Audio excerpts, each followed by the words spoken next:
nga xam ne mooy sabab bi nag ñu war koo topp mat. Et c'est pourquoi je voudrais m'adresser au Sénégal parce que jotaay bii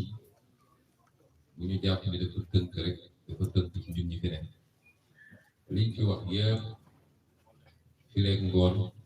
boo moytul àdduna bi yëpp dina ko gis moo tax dëgg la ci tëj lañu ñëw waxtaan nañu lu yàgg nag boo gisee ba tey leader yi ñëwul woon mooy ci suñu aada dans nos traditions d'habitude duñu dem jaale ji tant que dencuñu néew bi moo tax ñu jàppoon ni dañu xaar tuuti kon tant que tey mën nañ ko jàppee jaale waaye mën nañ ko jàppee surtout manifestation solidarité leader yi ak la famille de Abdallah Diatta ak dëkkandoo mi ak commune Tàngori bi yëpp mais mun naa wax ak département Bignona ak Casamance yëpp mais ak Sénégal comme daj li ma bëggoon waxtaan mooy wax ak Macky Sall ndax gisuma bërëb bu gën a adapté bi ñu toll nii pour wax ak moom wax ni dañu war a nangu ñun ñëpp ni Macky Sall a un problème avec la Casamance et Casamance te loolu bi Sénégal ba léegi musul am de Senghor à maintenant benn président musul traité Casamance yi ko Macky Sall di def stigmatisation bi am ci jamono ji mu jëmale ko spécialement ci Casamance yi rawatina nag ci képp ku am sant boo xam ne consonance joolaa la stigmatisation boobu ëpp na te musul am dund nañ fi crise de 1982 à maintenant mu am jamono joo xam ne crise bi métti woon na trop ñun ñu màggee fii daanoo topp 24 heures te déggu armes yi tàkk waaye Abdou Diouf mi fi fekkoon ba Abdoulaye Wade mi ci fekk tuuti amul kenn ku mus a stigmatiser toute une région rawatina une ethnie c'est avec Macky Sall que ça a commencé tey bu ñu jàppee nit wax moo fii Casamance mais Dakar bu manifestation amee bu ñu jàppee nit bu ñuy njëkk a xool mooy aspect Diatta la sant wala Badji wala Sonko wala Bassel loolu la ñuy njëkk a vérifier su ñuy def interrogatoire question boobu la ñuy njëkk a posé boo leen ne nii laa sant rek immédiatement li ciy teg mooy rebelle dafa am yoo xam ne waratul nekk tabou et je veux que kuy Casamance rek nga décomplexé parce que c'est pas parce que ñu lay joxoñ ne rebelle la que da nga war a am complexe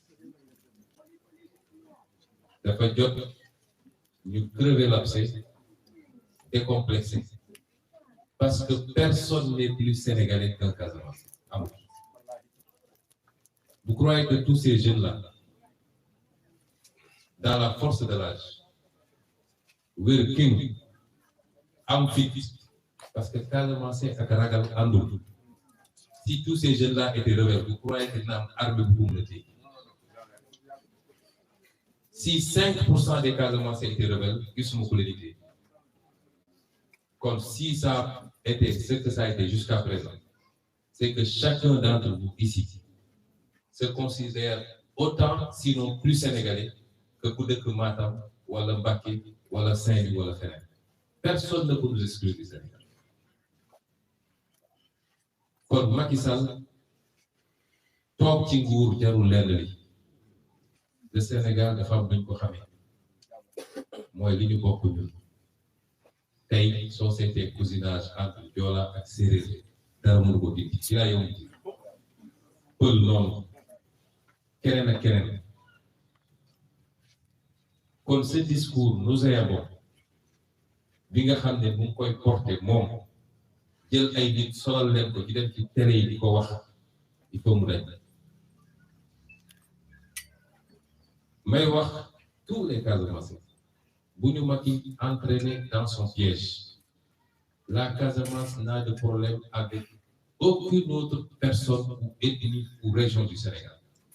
amul fooy dem Sénégal te doo fekk ay Casamançais yu ko dëkk intégré am fa kër takk fa jabar te soo ñëwee Casamance la région la plus cosmopolite du Sénégal mooy Casamance Cheikh Tidiane Dièye nii moom gën a nekk Casamance juddoo Ziguinchor yaroo fa màggee fa il est plus Casamançais que moi c'est ça la Casamance xamuñu ethnie xamuñu religion li ko firndeel mooy Abdallah mii yàlla jëlee fi il est né catholique ay waajuram nii catholique lañ moom mu tuub nekk jullit est-ce que dafa andi fracture ci kër bi déedéet andiwul noonu ak waa kër parce que c'est ça la Casamance c'est la tolérance c'est l'acceptation de l'autre ak nu mu mel ak fu mu bokk faut pas que Macky Sall nous entraîne dans sa haine parce que c'est un homme fondamentalement haineux il gouverne par la haine ku àndul ak moom rek tu es bon pour nous liquider nañu jàppanteeg Sénégal yëpp ak fu ñu mën a bokk parce que tey su problème amee Dakar ñii ñëw fanaan buntu kër Ousmane Sonko ne jaral na leen seen bakkan c'est pas des Casamance yéen waa Casamance gëm leen ma bëgg man que ñeneen ñu dëkk Dakar Saint-Louis Diourbel Kaolack feneen ak feneen ñooñu sax ñoo ma gën a bëgg les Casamance donc il faut pas que Macky Sall bi tombe dans son piège parce que il est prêt à brûler le pays à créer des guerres à fexe ba nit ñi mu boole leen pour moom mu mën a profiter de ce chaos pour toog Sénégal duñ ko ko may nous n'avons de problème avec personne tous les Sénégalais sont des frères et des sœurs entre eux benn problème la ñu am te mu wax ko mu leer la Casamance a un sérieux problème avec Macky Sall te moom la yem ci moom cette haine nag lan moo ko andi mooy depuis qu'il y a un homme politique qui s'appelle Ousmane Sonko qui est de la Casamance et qui lui pose problème loolu rek la waaye nag Ousmane Sonko Sénégal yi leader yëpp ma àndal am ci kenn ci dëkk Casamance ñii ñëpp lu dul Cheikh Tidiane Dièye waaye moom seedeel leen relation bi ñu am kenn ku ne ci ñoom pare na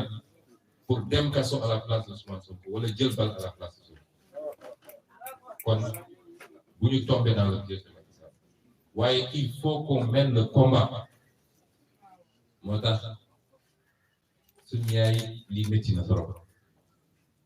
te ni mu méttee seen la méttee si ñun parce que dañuy tëdd guddi yenn saa yi am problème nelaw parce que nous avons une responsabilité ci jeunes yi yëpp dañuy tëdd guddi yeewu yenn saa yi am problème nelaw kon métti na trop ci ñun et c'est pourquoi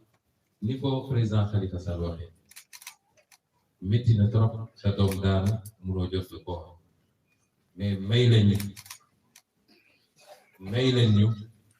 parce que mbir mi il faut mu leer cette fois léegi avocat yi bi may ñëw si yoon bi ils sont en train de prendre l'avion pour venir maître Djibi Diagne maître Diallo wax ñee nañu ñoom def nañu expertise ñun jël nañu expert ba may ñëw léegi ci ay dëmb mii dégg may wax ak l'expert qui va venir bi def contre expertise bi parce que du yombee noonu duñ leen bàyyi ñu gaawal ku jël dem suul ñu ne dara amul il faut loolu ñu ñaan ko laaj les familles ngeen may ñu ko parce que c'est important pour que ëllëg dootuñu am sañ-sañu jël arme bi tirer sur des jeunes c'est extrêmement important dégg naa ñëw nañu fii di def pression ci famille bi dem nañ ba ne am na benn chargeur arme bu ñu daaneeloon bi ñuy daw xale yi for ko ñu ne su ngeen leen joxul chargeur boobu ils vont pas remettre le corps mun naa leen waatal fii que le corps lañ ci jot bu ñu defee expertise ba pare parce que Macky Sall moomul réew mais bu leen subir pression du menace du xaalis léegi dama wax monsieur le maire Bakary chargeur bi dañ ma ko jox tey man maa koy téye bu gendarmerie ñëwatee ne leen chargeur bi ngi ak Ousmane Sonko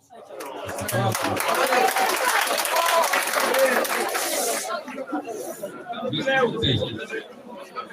moom la ñaar ci dëj lañu nekk mën nañu mooy ku tàkkee waaye li ma ñaan rek et toutes les autorités ici présentes pour jàppale ñu seen la famille il est impératif que la vérité soit rétablie au niveau national comme au niveau international te bu loolu weesoo nag il faut que nous situions les responsabilités parce que on n'est pas des pigeons ou des lapins ici diggante daaw ak ren nu mu tuuti 6 ou 5 personnes ont été assassinées ici à Bignona. Assassinées, c'est des assassinats. Loolu nag mënuñu ko bàyyi mu continuer. C'est pourquoi maintenant ñëpp xam nañ ko mais li ci des moom fu may egg na ko ba noppi tey diine jàngal nañu ni anam yi bu ko nit génnee àdduna nañu jàpp ni martyr la ma nga aljana peut-être ñun ñooy toog fi di ko jooy mais moom fi mu nekk soo ko ne woon dellu si mu ne la doy na sëkk te am nañ ci certitude kon li ci des mooy ñu des li ci àdduna ñu fexe ba ñu rendre ko justice moom ak keneen ku ñu defoon doon et c'est le message que je voulais lancer di rafetlu teewaayu leader yëpp di ngeen ma may ma remercier leen parce que man maa dëkk fii mënoon naa ñëw avec une délégation day mel ni ñoom ñëpp ñëw nañ te ñëpp xam nañ ni entre période tabaski ak élection yi du temps bi gàtt na waaye ils en avaient fait une obligation il faut que ñu ñëw opinion la jaale famille dem Ziguinchor jaale famille doog a ngoon def un point de presse pour parler au Sénégal kon ñu ngi leen di gërëm bu baax di leen masawu waaye di wax ne bu soobee yàlla suñ ko traité ni ñu ko war a defee lii dootul am fii Bignona dootul am Casamance